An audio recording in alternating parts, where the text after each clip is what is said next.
குருவே துணை. நாம் இன்றைக்கி எதை பற்றி பார்க்க போகிறோன்னா ஆடி மாத பலன் பற்றி பார்க்க போகிறோம். மேசராசிக்கு ஆடி மாத பலன் எப்படி இருக்கும் அப்படின்னு சொன்னால், இன்றைக்கி மேசராசிக்கு குரு 3ஆம் இடத்துல இருக்கிறாரு, ராகு பகவான் 10ஆம் இடத்துல 11ஆம் இடத்துல இருக்கிறாரு, கேது பகவான் 5ல் இருக்கார். அதே போல் சூரியனும் புதனும் 4ஆம் இடத்துல இருக்காங்க. 4ஆம் இடத்துல இருக்கிறது சூரியன் உஷ்ணத்தை ஏற்படுத்தக்கூடிய கிரகம். அதனால் இந்த புதன் 3, 6 கூடிய கிரகமாக இருக்கிறதுனால இந்த சுகஸ்தானத்தில் 4ஆம் இடத்துல சூரியன் புதன் இருக்கிறது கொஞ்சம் உடல் நலத்தை கெடுக்கும்.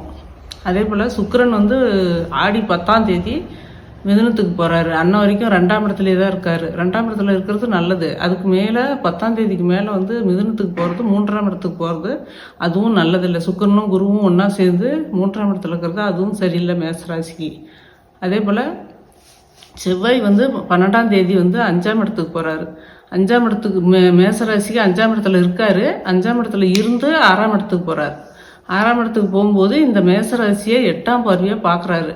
எப்போ? ஆடி 12ஆம் தேதி. அதுக்கு மேலே ஒரு ஆடி மாதம் முடிகிற வரைக்கும் அந்த செவ்வாய் லக்னத்தை பார்க்குறதுனால உடல்நல பாதிப்பு ஏற்படுறதுக்கு வாய்ப்பு இருக்குது. அதனால் கொஞ்சம் மேசராசிக்காரெல்லாம் ஜாக்கிரதையாக இருக்கிறது நல்லது. குழந்தைங்களாக இருந்தால் வீட்டில் ஜாக்கிரதையாக பார்த்துக்கலாம். பெரியவங்களாக இருந்தால் போக்குவரத்தில் பார்த்து போகலாம். ஏன்னா செவ்வாய் 8ஆம் பார்வையாக லக்னத்தை பார்க்குறதுனால கொஞ்சம் சரியில்லாமல் இருக்கும்.